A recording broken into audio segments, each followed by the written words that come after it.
अऊज़ु बिल्लाहि मिनश्शैतानिर्रजीम बिस्मिल्लाहिर्रहमानिर्रहीम। अस्सलाम वालेकुम वरहमतुल्लाहि वबरकातुहू। मग़फ़िरत। आज हम जानेंगे सजदाए सहफ़ का तरीक़ा और कब हमें सजदाए सहफ़ करना वाजिब है।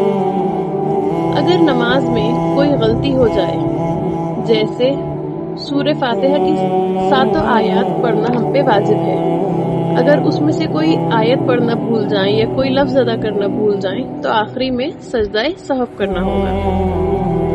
या फिर अगर हमने सूरह फातिहा पढ़ी, उसमें जब हम सूरत मिलाते हैं, जैसे फर्ज की पहली 2 रकात में या नवाफिल में या सुन्नतों में या वित्र में, हम सूरत मिलाना भूल गए तो हमें आखिरी में सजदाए सहफ़ करना होगा। एक बात और ध्यान देने वाली है जो जानना जरूरी है,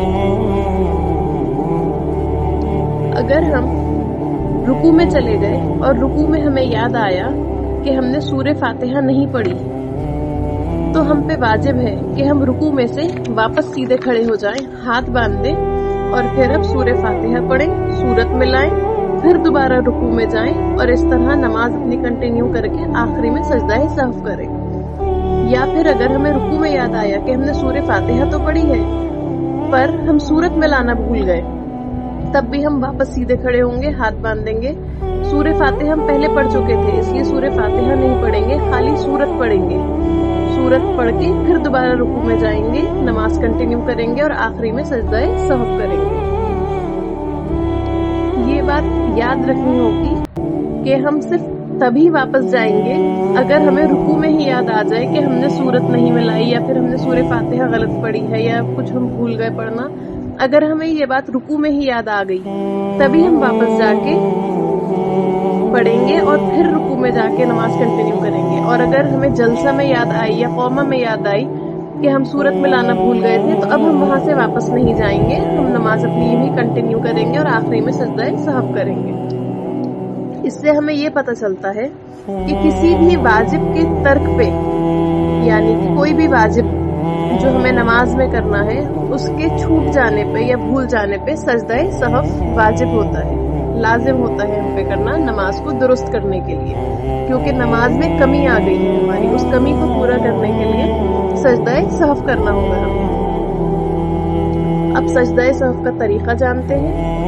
जब हम आखिरी रकात में बैठते हैं तब हम अत्तहियात पढ़ते हैं और कलमा पढ़ने के बाद हम सीधी जानिब सिर्फ राइट शोल्डर पे एक बार सलाम करेंगे, अस्सलाम वालेकुम रहमतुल्लाहि वबरकातुहू, और फिर उसके बाद दोबारा 2 सजदे करेंगे और फिर उसके बाद अत्तहियात पढ़ के, दुरूद शरीफ पढ़ के, दुआ पढ़ के दोनों जानिब सलाम फेर लेंगे। ये है सजदाए सहफ़ का तरीका। और भी कुछ एग्जाम्पल्स मैं आपको बता देती हूँ कि कब कब हमसे अगर ये भूल चूक हुई तो हमें सजदाए सहफ़ करना होगा।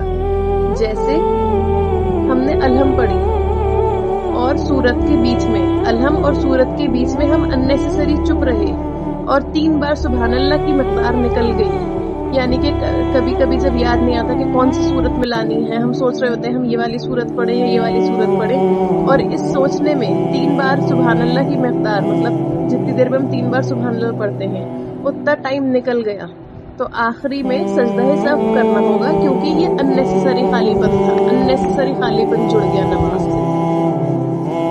या फिर अगर हमने सूरत पढ़ ली और फिर जब रुकू में जाते हैं तो अननेसेसरी रुकू में हमने जाने में देर करी, हम 1 सेकंड 2 सेकंड, मतलब वही सुभान अल्लाह की मक़दार निकल गई और हम खड़े रहे और फिर उसके बाद रुकू में गए, तो फिर दोबारा हम पे सजदाए सहफ़ करना वाजिब होगा इस सूरत में।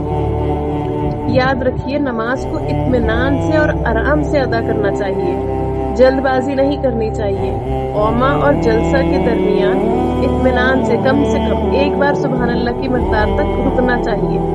ये नहीं कि दोनों सजदे फटाफट कर दिए, 1 बार सजदा करा फिर 1 बार सुभान अल्लाह की मक़दार के लिए रुकेंगे और फिर दोबारा जाके दूसरा सजदा करेंगे, वरना जल्दबाजी में पढ़ी हुई नमाज हमें आखिरत में वापस लौटा दी जाएगी। हमने अपनी जिंदगी में नमाजों की अदायगी बहुत अच्छे से करी, हम नमाजें पढ़ते हैं और हमने सोचा आखिरत में तो हम नमाजी ही उठेंगे, नमाजें हमारी बख्शिश कराएंगी, लेकिन آخرت میں اگر ہمیں پتہ چلے کہ جو ہم نے دنیا میں نمازیں پڑھی ہیں وہ تو خالی ٹکریں ماری ہیں، نمازیں تو ہوئی نہیں وہ، اس لیے کیونکہ ہم میں جلد بازی تھی، ہمیں اپنے سارے کام نماز میں ہی یاد آتے تھے کہ ارے نماز جلدی سے پڑھ لو، یہ کرنا ہے، نماز پڑھ لو جلدی سے، وہ کرنا ہے، تو ایسی نمازیں کامیاب نہیں ہوں گی. ہمیں نمازیں پڑھنے میں اطمینان رکھنا چاہیے.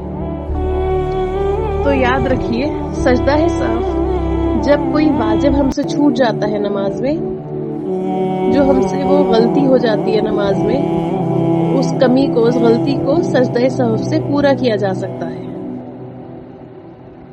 یہ سجدہ سہو کا طریقہ تھا. انشاءاللہ اگلی بار ہم جانیں گے نماز کے فاسد ہونے کا، کہ کب نماز فاسد ہو جاتی ہے جو ہمیں دوبارہ پڑھنی پڑتی ہے. مجھے امید ہے کہ اس ویڈیو سے آپ کی رہنمائی ضرور ہوئی ہوگی.